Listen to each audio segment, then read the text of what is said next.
Hello, and welcome to this presentation about accessory dwelling units in Morehead City. My name is Chad Meadows, and I've been asked by the town to assist with the exploration of new regulations for accessory dwelling units in the town. This is a copy of a presentation that was made to the public on May 4th of 2023 in Town Hall. So accessory dwelling units are an important trend in land use across the country in the face of high inflation, robust residential demand, the housing supply crisis that we have here in North Carolina and nationally, issues holding over from the pandemic, specifically the work from home phenomenon and the ability for people to work from home and move to their second homes or vacation homes full time is definitely having an impact on the availability of residential supply. We have an aging population, folks who would like to remain in their communities and have different housing needs. There's also changing preferences, millennials and others who are seeking different living arrangements than what we've seen maybe through the 60s, 70s, 80s, and 90s.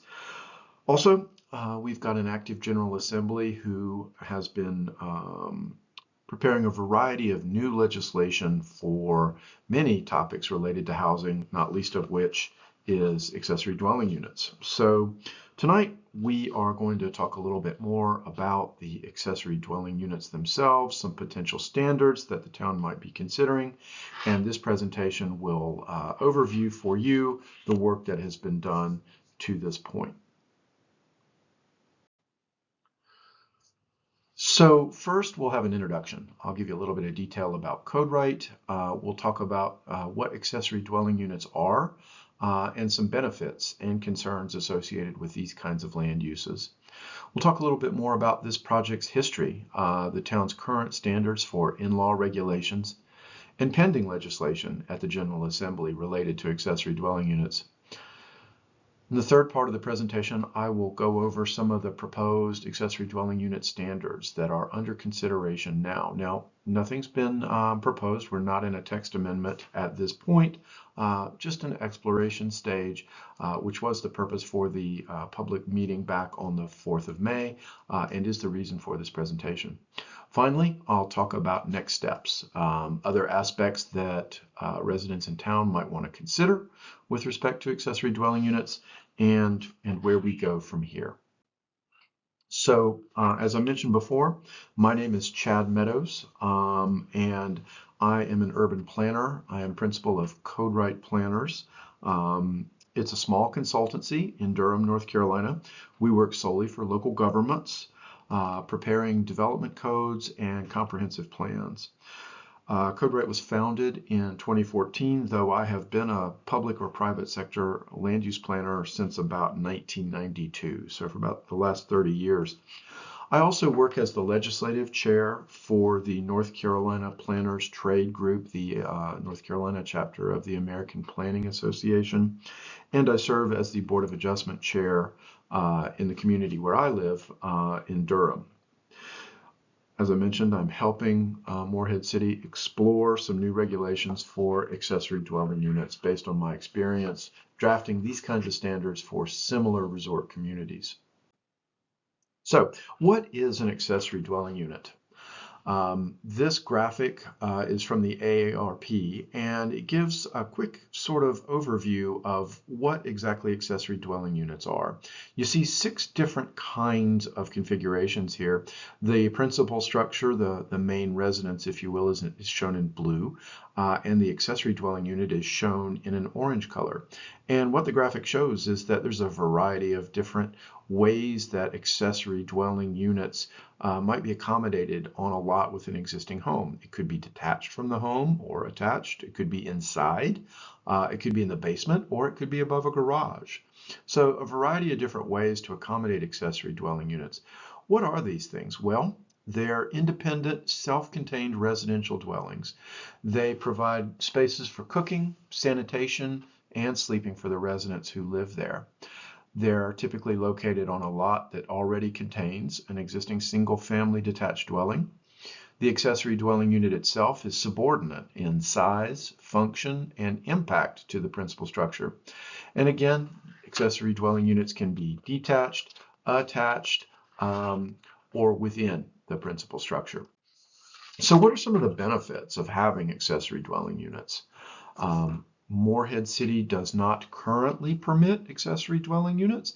If the town chose to permit these kinds of uses, then you could expect a variety of benefits to accrue, including wider housing options for residents. The folks who live in Morehead City would have a wider range of residential use types to choose from. Families could accommodate the needs of other family members, an aging parent, a sibling, a child returning from college, someone in need of medical care, etc. So an ability to accommodate additional family members fairly easily. The ability to age in place. Perhaps a resident might not need a large principal dwelling anymore. A smaller structure might be sufficient to meet their needs, and they can stay in their home in a smaller structure. Certainly, passive revenue, the ability of a homeowner to rent an accessory dwelling unit to an unrelated family member is certainly a major benefit, as is the increase in resale value from the inclusion of an additional dwelling unit on the property. Accessory dwelling units are a very efficient use of land. In other words, they help us conserve the available land in the community by locating additional residential dwelling units on lots that are already developed, lots that are already served by infrastructure. Having accessory dwelling units helps ensure full employment. It creates opportunities for folks who work in the community to be able to afford to live there as well. And then finally, just more housing options in general creates the effect of keeping rental costs affordable for everyone. So lots and lots of benefits that can accrue from these use types. At the same time, there are also potential concerns with accessory dwelling units. Like what? Well, certainly additional traffic and parking in residential neighborhoods can result from standards that permit these kinds of structures to be constructed. We all worry about noisy neighbors and the loss of privacy that might come from having an additional dwelling unit in the backyard. There's a potential for increased stormwater runoff. These are impervious surfaces with roofs, and rainwater doesn't absorb into accessory dwelling units. So there is the potential for increased stormwater runoff. Infrastructure capacity concerns. Folks who live in accessory dwelling units use water, use sewer, and so infrastructure capacity is affected by these kinds of facilities. Often there's a lack of design control with respect to these structures. The image that you see on the screen would be an example of an accessory dwelling unit that maybe wasn't as attractive as it could have been. So there is a potential for lack of design control and resulting structures in the community that aren't as beautiful as maybe they could be. Certainly for landowners who choose to locate an accessory dwelling unit on their lot, there is a loss of yard space. And then finally, there is increased property tax. The inclusion of an additional dwelling unit on property will result in higher property taxes for that landowner. So with all of the benefits, there are some potential concerns. So development regulations for accessory dwelling units, they seek to balance the benefits against the potential concerns. So let's talk a little bit more about the background for this accessory dwelling unit regulation project. So the initial call for study for accessory dwelling units was actually initiated by Downtown Morehead City Incorporated way back in 2017. That group was concerned about a lack of affordable housing throughout town, not just for seasonal employees, but also for residents who live in the community. And so they expressed their concerns to the town council.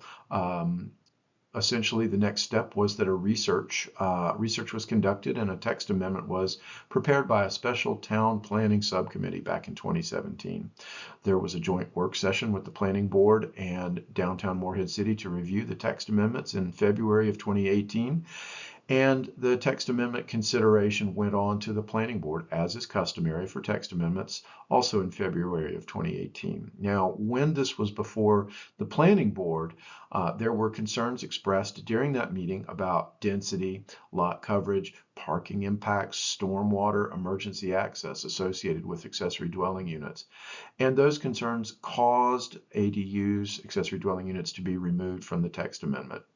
At that time, the Planning Board did approve the inclusion of multifamily development in downtown, but chose to suggest staff conduct additional research on the accessory dwelling unit issue before coming forward with new regulations.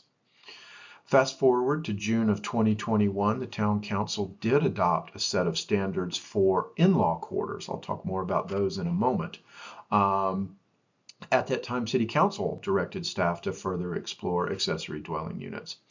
The city staff reported its findings, its research findings, to the Planning Committee in early 2022. In October of 2022, CodeWright was contracted to begin to assist the town in exploring these standards, and we had an initial meeting with the town's Planning Committee in January of 2023. So, in-law quarters. These are the closest thing that Morehead City has to accessory dwelling units. So these provisions are called in-law quarters. It's basically a self-contained dwelling unit within a permitted structure that's inhabited by no more than 2 people related to the principal occupant in the main house. In-law quarters are self-contained dwelling units, and they are in addition to the principal structure. So there's a handful of standards that apply to these uses. For example, they're only permitted on lots in the R20 district that are 10 acres in size or larger. These 10-acre lots can only be permitted to have one set of or a single in-law quarters residence on the lot. There has to be an existing principal home. The in-law quarters can be attached or detached from the principal home. Again, only 2 people or up to 2 people can live in the in-law quarters, and they must be related to the house's occupant. The in-law quarters can occupy up to 30% of the size of the principal house and cannot be rented separately from the principal home structure. So June of 2021, these standards were adopted by Morehead City and have been in place since. Now, there's some pending legislation. The General Assembly is the body that controls development regulations for local governments across the state. And there are a couple bills pending in the General Assembly now that relate to accessory dwelling units. Now, these bills are still draft bills as of May 4th, 2023. That could change if they're adopted by the General Assembly. But I wanted to tell you a little bit about these 2 bills. The first is House Bill 409. It stipulates that an accessory dwelling unit has to be allowed on every lot that's zoned for residential use in all local governments in North Carolina. Also, the bill allows accessory dwelling units to be built before, during, or after the principal house is built. That's a little unique in that accessory dwelling units typically may only be established after a principal home has been established on a lot. The bill clarifies that no local government may adopt standards that require the owner of the lot to reside in the principal or accessory dwelling unit on the lot. So those kinds of standards would not be permitted if House Bill 409 were to pass. Also, House Bill 409 bars local governments from applying parking standards to these kinds of uses. There are some provisions for setbacks, specifically that no local government can have a setback requirement that exceeds 10 feet from any lot line for an accessory dwelling unit. So an accessory dwelling unit could be no closer than 10 feet from a lot line, but there are no requirements that could remain that would require that accessory dwelling unit to be farther than 10 feet from the lot line. Finally, the bill does not invalidate covenants against accessory dwelling units. And if you look at the bottom of the screen, you will see a link to this bill, House Bill 409. I'll also talk a little bit about House Bill 474. This bill recognizes a kind of residential form called small housing. Now, small housing is any residential unit of up to 800 square feet in size. And this bill stipulates that any small housing, whether it's an accessory dwelling unit, a tiny home, or a single-family detached home, that home be permitted on any lot in a residential or mixed-use zoning district. There is no principal house required, so you could establish this as an accessory dwelling unit without a principal house on the same lot. The accessory dwelling unit does need to be on its own foundation and does need to be connected to utilities such as electricity, water, sewer, etc. As with House Bill 409, House Bill 474 does not invalidate any covenants that bar accessory dwelling units, and neither bill requires local governments to accommodate accessory dwelling units in historic districts. So that is the rundown on the pending legislation. Again, these two bills are still just that, pending legislation. If they do pass the General Assembly, then whatever is in the bill will become a requirement for Morehead City, and any regulations that are adopted will not be permitted to be in contrary to the bills that are passed. So this is an important issue, and it's important for the town to begin to think about how, if and how it will attempt to regulate accessory dwelling units going forward in the future. So now I'd like to talk a little bit about the proposed accessory dwelling unit text amendment. And again, I'll just clarify that the language that has been assembled is simply for review purposes. There is no pending text amendment in play. The town is exploring the possibility of new standards. If the town determines that preparation of new accessory dwelling unit standards is appropriate, then the town will follow the state mandated process for amending the Unified Development Ordinance. There will be a meeting with the Planning Board to consider the proposed regulations. That will be followed by a public hearing with Town Council. Both of those meetings are open to the public and will be advertised. So plenty of opportunity for folks to get involved and share their opinions about draft standards. For now, we've got a proposal, some ideas about how to regulate accessory dwelling units, and I'd like to talk with you about those now. We'll start with definitions. So the proposal defines an accessory dwelling unit as a separate or distinct residential dwelling or housekeeping unit that is located either internal to or fully detached from a principal single-family dwelling. It's important to note also that an accessory dwelling unit is a complete residential dwelling or housekeeping unit. Now, on the right-hand side of the screen, you see a series of 7 terms. Each of those would be defined. I just read you the definition for the accessory dwelling unit. The second term is an illegal accessory dwelling unit. That's an ADU that does not have a zoning permit. Zoning permits would be required, and accessory dwelling units that did not have a zoning permit would be considered illegal. There's a definition of an internal accessory dwelling unit, in other words, one that is inside an existing single-family detached home, and a detached accessory dwelling unit, one that is outside of or not attached to an existing single-family home.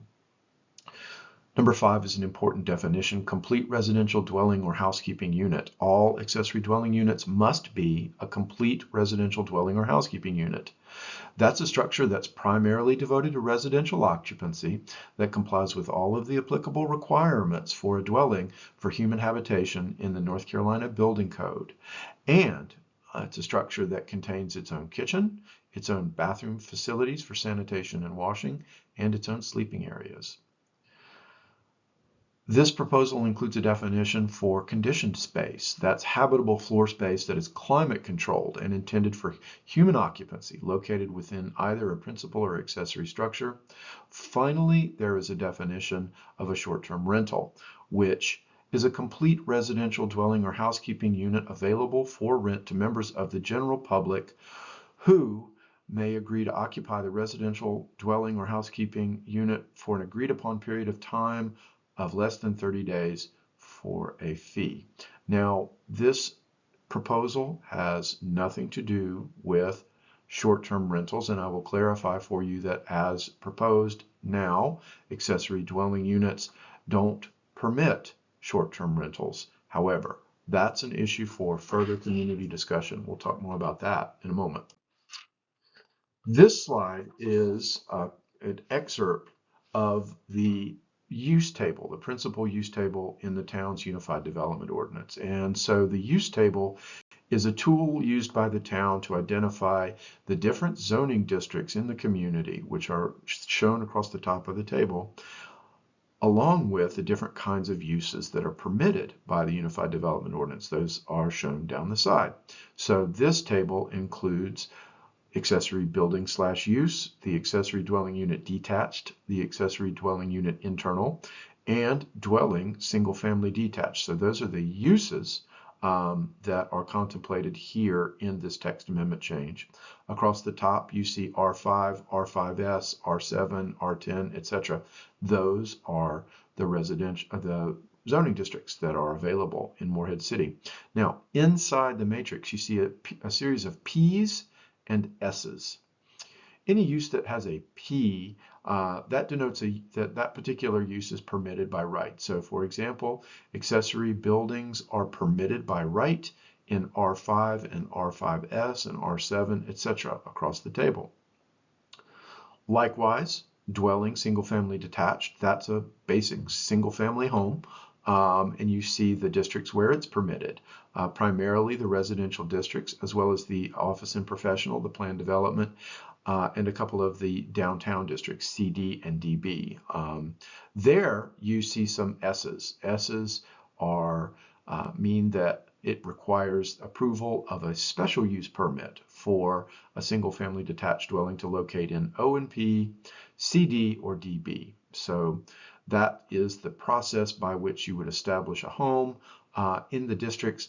This information that's shown in black ink is provided solely for information. There are no changes proposed to either the accessory building / use standards or the dwelling single family detached standards. Where additional changes are suggested are shown in red or blue.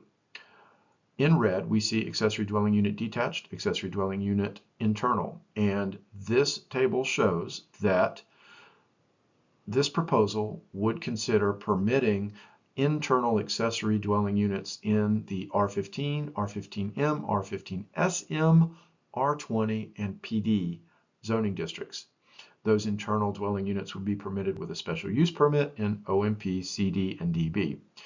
Looking at the accessory dwelling unit detached row, we see that accessory dwelling units would require a special use permit in R15. In the R15M and R15SM, we actually see a S/P. That denotes a situation where if the lot in the R15M or R15SM districts has 20,000 square feet or more, then a detached accessory dwelling unit could be permitted by right. If in fact the lot in those districts does not have 20,000 square feet of area, then a special use permit would be required. You see also the in-law quarters shown in blue. Ink that's shown in blue is proposed for deletion as part of this proposal. So the accessory dwelling unit standards are proposed to replace the in-law quarter standards. So let's talk about some of the general standards that are applicable to any accessory dwelling unit, whether it's internal or detached. Three kinds of standards here. There's the establishment standards, the operation standards, and the configuration standards. So I'll just step through these quickly. Any accessory dwelling unit requires the approval of a zoning permit. The proposed standards also indicate that an accessory dwelling unit can only be permitted as an accessory to a principal single-family detached dwelling that's used solely for residential purposes. The only uses that can have an ADU are existing single-family detached homes. No more than one accessory dwelling unit is permitted per lot, and the accessory dwelling unit must be on the same lot as the principal home that it serves. In terms of operational standards, accessory dwelling units cannot be subdivided, sold, or separated from the principal home. They need to utilize a separate street address or house number, which needs to be visible from the street. And if in the instance where the lot is not served by public water or sewer, then the ability to establish an accessory dwelling unit requires proof of capacity for on-site wastewater and on-site potable water services to be able to serve both the principal dwelling unit as well as the accessory dwelling unit. Configuration standards. Accessory dwelling units obviously have to comply with the applicable floodplain rules. They need to be a complete residential dwelling or housekeeping unit. In other words, they have to have facilities for cooking, sanitation, and sleeping, and they need to meet the minimum building code requirements for room size and ceiling height. Accessory dwelling units are subject to the same setbacks that would be applied to the principal structure. So if the principal house has a 20-foot wide front yard and a 10-foot wide side yard, so too must the accessory dwelling unit. The conditioned space cannot exceed 35% of the conditioned space in the principal house. Remember, conditioned space is floor area that is subject to climate control. An accessory dwelling unit may not take place as part of a manufactured home or a recreational vehicle. Each accessory dwelling unit must have at least one dedicated off-street parking space, and the unit must have separate electrical, HVAC, water, sewer, and natural gas service from the principal structure. So those are the basic standards for an accessory dwelling unit. There are a couple of other provisions depending upon whether or not you are internal or detached. But I'd like to take a minute and explain some things that accessory dwelling units are not, or how they're distinguished from other kinds of residential use types. So for example, an accessory dwelling unit is not a principal house because it can only be established on a lot after a single-family detached dwelling is established on the same lot. An ADU is not a multifamily unit. It can only be established as an accessory use to a single-family detached dwelling. It's not a condo. It's not a townhouse. It's not on its own lot and can't be sold apart from the principal structure. An accessory dwelling unit is not a home occupation. It's not a commercial occupation, profession, or activity as defined in the current Unified Development Ordinance. It's not a business residence. A business residence is limited to one dwelling unit, and it takes place in a building that is not a single-family dwelling used solely for residential purposes. An accessory dwelling unit is not a duplex. It may not be on its own lot. It must be smaller than the principal house, and it may not be sold separately. And finally, an accessory dwelling unit is not a boarding house or bed and breakfast room. A boarding house or bed and breakfast room is not a complete residential dwelling or housekeeping unit. So it's important to make these distinctions so that people understand exactly what an accessory dwelling unit is and is not. So I mentioned earlier there's some additional standards for detached accessory dwelling units. So a detached accessory dwelling unit is one that's established on the same lot as a principal single-family dwelling, but is clearly separate. It's a separate structure detached from that principal single-family detached dwelling. Now, it could be its own structure, or it could be part of another accessory structure, like a detached garage. So an accessory dwelling unit that's detached may not be located between the principal house and a street abutting a front or side lot line for the lot where the principal house is located. I mentioned earlier that detached accessory dwelling units in the R15M and R15SM districts on lots that are smaller than 20,000 square feet in size need to obtain a special use permit in order to be approved. The accessory dwelling unit may be no taller than the maximum building height for the zoning district or the height of the principal house, whichever is less. Further, the detached accessory dwelling unit cannot exceed 1 story. It can be located on a second floor, such as above a garage, or elevated above the floodplain. And if it is, that is acceptable, provided the total overall height is less than the zoning district or the height of the principal structure. Finally, if a detached accessory dwelling unit is located on the ground floor, then it needs to be at least 10 feet of physical separation between the principal house and the accessory dwelling unit. There's a few standards for internal accessory dwelling units. Remember, these are accessory dwelling units that are established within the perimeter walls and roof of an existing single-family residential dwelling unit. So the first standard is that the internal ADU must be located within the outer extents of the exterior walls and roof of the principal dwelling. You may not use a breezeway or other non-conditioned space to connect an internal accessory dwelling unit to a principal dwelling unit. And finally, an internal accessory dwelling unit needs to either, 1, share a principal entrance that also serves the principal dwelling, or 2, be accessed by an entrance located on a separate building facade than the primary entrance serving the principal structure. So those are the standards. At this point, we've talked about the accessory dwelling unit benefits and concerns. We've talked a little bit about the project history. We've covered the definitions. We've talked about the zoning districts where these things might be accommodated. We've talked about some of the general standards that would be applied to either an internal or detached accessory dwelling unit. We've talked about what isn't an accessory dwelling unit. And then finally, we've covered some additional standards that would be applied whether you were a detached or an internal accessory dwelling unit.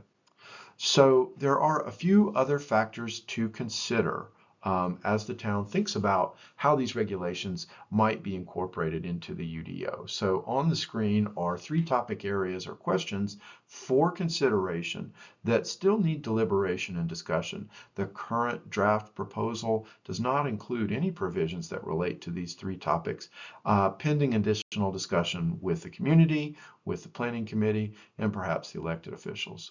So the first of these is how we would go about preventing illegal conversion into an accessory dwelling unit. And what that means is if someone got approval to build an accessory structure, a detached garage, a pool house, a studio, a shed, what have you, is there a concern about that accessory structure being subsequently illegally converted into an accessory dwelling unit? Well, potentially. There are different standards for accessory dwelling units, different setbacks, different height requirements, different utility requirements, etc. So there are some safety concerns with respect to illegal conversion. Most of the time, illegal conversions take place without benefit of a building permit, and that's obviously a public safety consideration. There's compatibility issues. There are setback, height, and other kinds of provisions that are intended to help ensure compatibility of accessory dwelling units with their surrounding neighbors. And if one does not get a permit, then one could potentially be in violation of setbacks, heights, or permissible zoning districts, which would be a compatibility issue. And then finally, the enforcement resource challenge. It would be very difficult for the town to go out and check every single existing accessory dwelling unit to make sure that it had not been converted illegally to an accessory dwelling unit. And that would be expensive and keep their attention diverted from many of the other things that they're expected to enforce. So what are some options? Well, the town could require all habitable accessory structures to meet the accessory dwelling unit requirements in terms of setback, in terms of height, in terms of permissible zoning districts.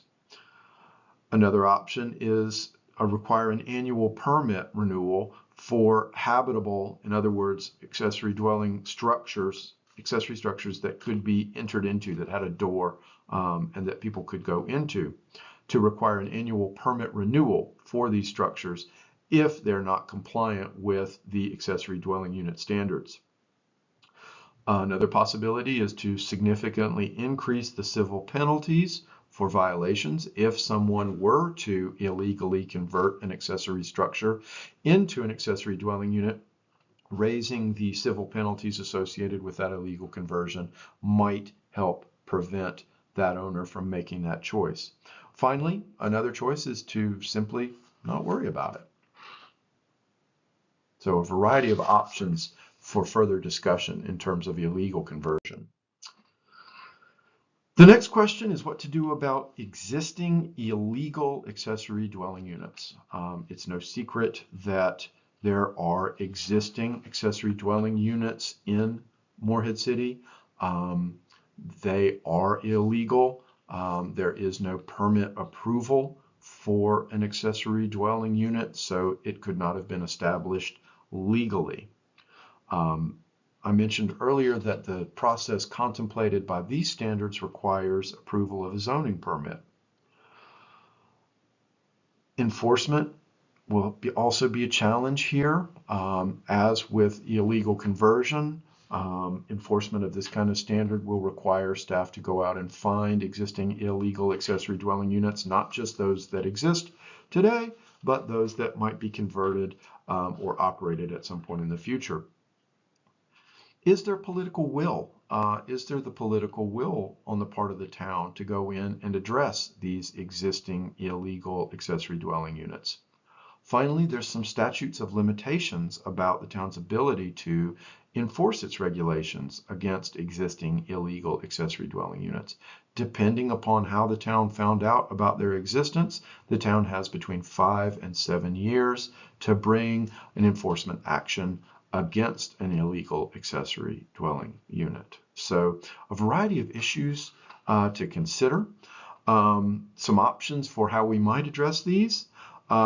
We could mandate permits and initiate enforcement actions for illegal ADUs, accessory dwelling units that cannot meet the standards. In other words, they don't meet the setbacks, or they're too tall, or they're in a district that doesn't permit them.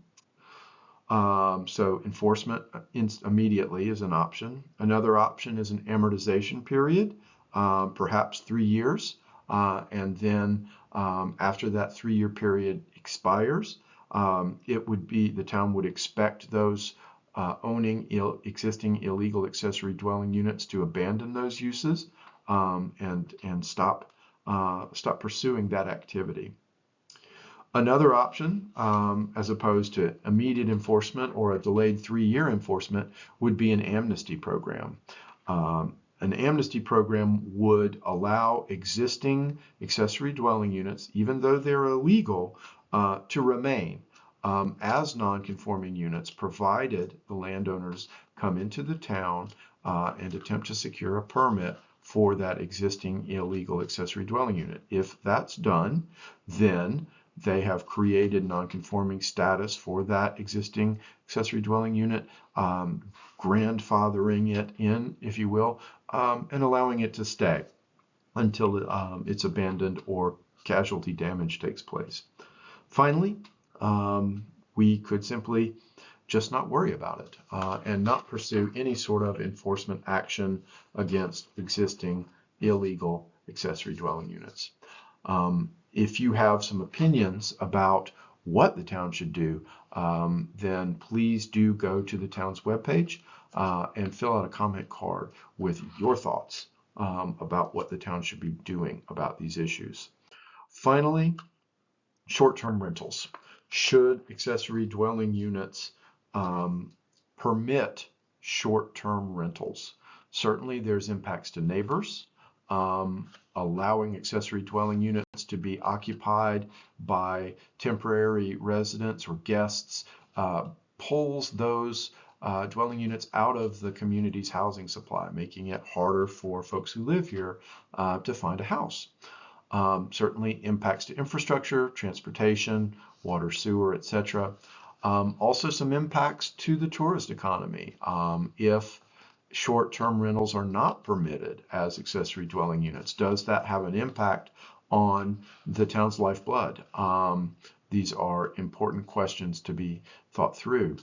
In terms of some options here, one option would be to prohibit short-term rental in accessory dwelling units outright, or prohibit it in only some places, or establish a permit for a short-term rental, either in an existing single-family principal home or an accessory dwelling unit. Limit short-term rentals to specific locations in town. Apply additional development standards to the short-term rental of a principal home or an accessory dwelling unit. Or finally, like the others, and depending upon your stance, perhaps the best thing for the town to do is simply not worry about it and let these things take place. So next steps, where do we go from here? We'd like to collect your input. This presentation was given on May 4th of 2023, and there were comment cards available in the room at the time. If you're watching this, then that presentation has already taken place. However, there are comment cards available on the town's webpage, or you can simply reach out to the town and provide your information to the planning staff. Once we are done with input collection, which will basically wrap up on May 19th of 2023, town staff and I will review the information that we've received. We will revise the proposed ADU text amendment that I've gone over tonight. We'll basically synthesize what we heard and add options or revise based on the information that we received. The next step for us is to discuss the accessory dwelling unit standards as revised with the planning committee. If revisions are called for and those are made, then we will return to the planning committee and discuss it and determine or attempt to determine if the planning committee wishes to move forward with accessory dwelling unit standards or if it wishes to not move forward. Should the planning committee decide that it wants to move forward with preparation of some standards, we will begin the formal text amendment process. And that includes the advertisement of public meetings and hearings, the conducting of a meeting with the planning board, and a public hearing with the city council. Certainly in each one of those instances, residents and interested individuals could attend those meetings and would be given an opportunity to speak. So that's essentially where we go from here. Please do send us your comments by May 19th. There is a copy of the draft standards available on the town's webpage. I am Chad Meadows, and I thank you again for watching this video and for sharing your views on accessory dwelling units. I look forward to hearing from you and seeing you as this process moves forward.